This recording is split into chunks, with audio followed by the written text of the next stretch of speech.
Hello friends, in this video I will show you how to install latest version of Windows 11. So click on start and settings.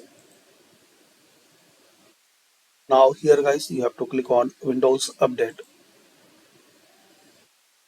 Now here you will see you are up to date, and if update is available, and also guys you can check from here.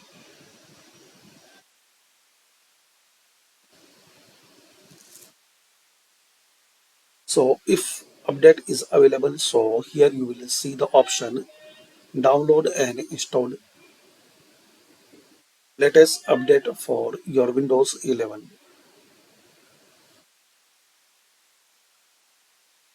And also guys here you will see optional update, so click here and download and install all available